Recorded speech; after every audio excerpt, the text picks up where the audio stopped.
Well, here we are back in Mittenrahm, in the Brakenrahm again. Still going to be here for several months, I would think. Fair amount of progress has been made. It's a combination of being able to quite swiftly put down the markings, but the tidying up and the texturing, such as it is, has been a much slower process, unsurprisingly. So we'll do a quick sweep. Now, the intention is that the swirls are getting thinner as you go up, suggesting that the chaos that usually makes up this creature, or need to make up this creature, is giving way to a little more order, until eventually it kind of just phases out into the actual front part.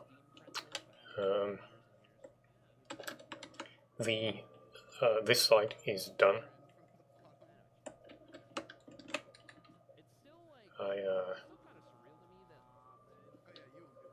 I'm obviously going to need to replicate this on the other side.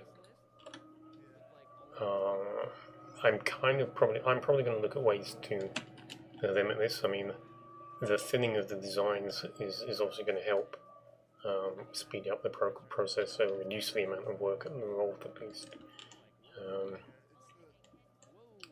But other than that, there's not much I can do. I'm going to have to put some stuff in here when I finish this part in here as well. From about here onwards, I really started to fill in the extra gaps as I started to dress it up, putting in more and more bits, carving more holes, trying to just fill it up. Obviously we have the potion of night vision actually running at the moment, so it looks different. Last week I did show off some of it. It is very faint, I'm okay with that. So we'll have a look at that in a moment. The glowstone is marking where I am at in the progress. So this big swirl here is going to be done today, or that will be the start of what I'm doing today. And then I think carry on working this way. So outside of that, I've done a little bit of tweaking. I have been struggling to find a transitional block between what is the black wall and the black stone. It's a big jump in colour, particularly with the potion on. And I did try shulkers, black shulkers. Didn't go too badly. Problem is, you get far enough away and the shulkers disappear. The more I use the shulkers, the worse that problem will become. So I kind of have to avoid that. And what it came down to is black glass. When I did these ones, they were thinner. And I put an entire extra layer on when I did the shading and just wrapped it around what was already here. And then when it came to this point, I transitioned to the black glass to create a darker appearance. It's got a weird smudged look from a distance. It's not as entirely effective as I was hoping. Possibly having been able to do it too deep would have helped. Outside of that, at the moment, whenever I get to the point of, I got to layer the inside with at least 2 blocks. Because apart from anything else, I want to indent some of these spaces. I've done it a couple of times. Some of them have actually had fairly large holes pushed in. I think there's one over here. There's one somewhere. Is it this one? Yeah, I think it's this one. Oh, okay, never mind. Small cave-like structures. Here we go. Yeah, I don't know how that's going to actually end inside, but I do need the coating to help with some of the holes that I'm leaving that I really do want to turn into just simple dents in the surface. I've also begun messing up the terrain with just throwing blocks down like this.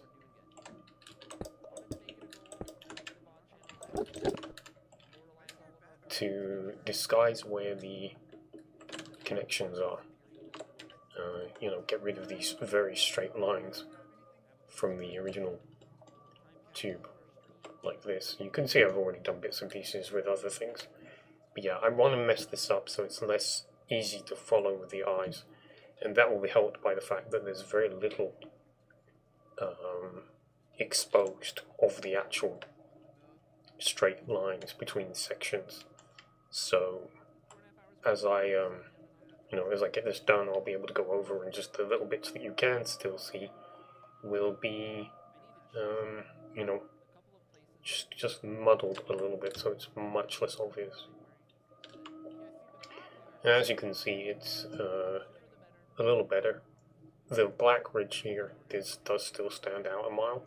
The other side, I'm going to experiment with a slightly broader section, maybe about here, but I'm not happy.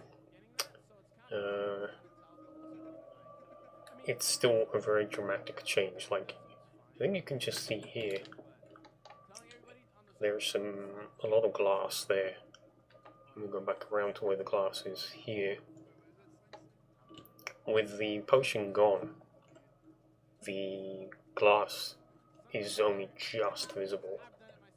So you can see there's a black piece here, but it doesn't really stand out very much against the black stone.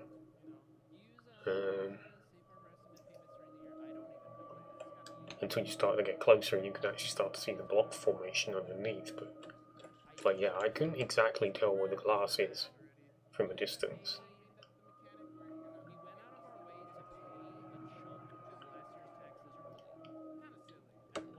But yeah, I still need to think about this, see what I can do.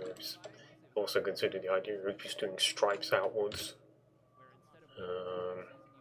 I had also considered the idea that a lot of the swirls would be replaced or textured with the same stuff as this, but given what this is like with this transition, it was going to look too stark, having all of the black, very dark swirls against this greyish black stone.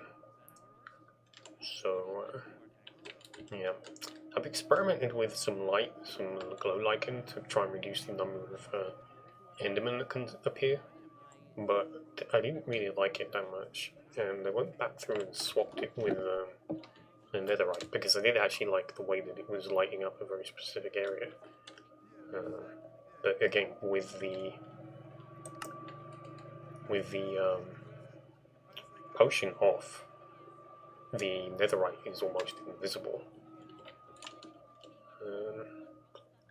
So yeah, I'm kind of on the fence about how I really feel about all of this. It wasn't until I did this piece that I really started to feel like it could actually work. It just seemed to be a little bit more filled in, a little bit more finished. Now when it comes to actually going across the surface,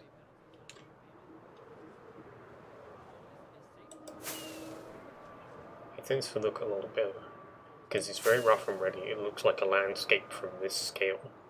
You don't have to worry about shading and the shapes that are involved. It just looks like a very rough landscape, as I say. So, that's something. I'm not happy with the fact I used the stone bricks. I wanted the contrast. It stands out easily when I'm using the potion, so I can see where it is. But I am in the process of, about the back half will at least become black stone, with some additional light material becoming the tips, so help reduce the amount. I got onto this because of, I think it was this piece. When I was doing this, I just highlighted the tips like this, And then because it's so close to where the darker stuff is, it reduced the amount of black stone. And I'm looking at it, I'm like, well, I quite like the way this looks. It creates this single run of colour, but I tried to continue it onto the actual black stone surface, and it didn't work.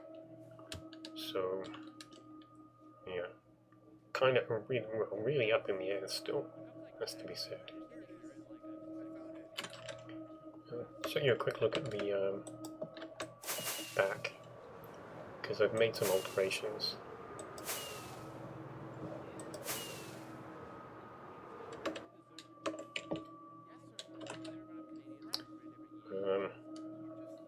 I've been adding and tweaking for days now, and eventually I was about to, I think, extend or tweak some of this, and I kind of put this around like this. And when I did that, because the obsidian was where it was, the crying obsidian, I added it then and yesterday, and when I did, I was like, this looks a lot like the coral design that I use, which is what I went with.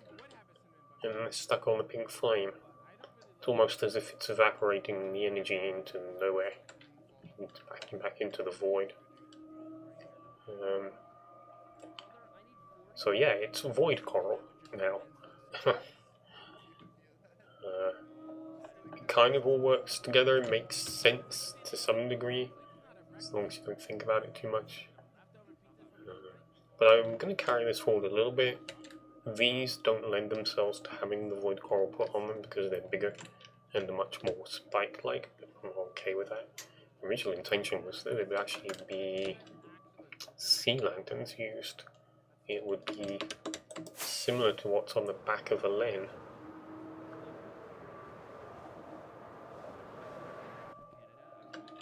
Well, it's about half a block from falling. Yeah, it would look a little more like this. It would be a black background, and the coloration would be on the rear edge. It would be difficult to do the void coral anyway, all the way up, because most of these spikes are actually at world height, so there's not a lot of room for anything. But that's what I've been doing. It's moving along, but it is a very slow, tedious task. But you know, them's the breaks when you build something like this.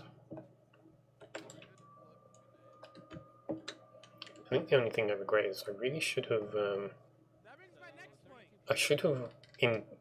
thickened the tube before I started hot swapping using structure blocks, so that I only needed to do it on one side. I'm not looking forward to coating the insides with 2 whole layers of glowstone. And at this point, there's no real way around that. I have to use. I don't think there's any way for me to avoid that, because I can't do one side and then hot swap it, because I don't want to copy the waves over. I want the other side to be at least somewhat distinct. But well, this is the corner I painted myself into. So yeah, it's pretty much everything I've been doing. I'm gonna say adieu and actually really get on with some of this, because you know, time's a wasting.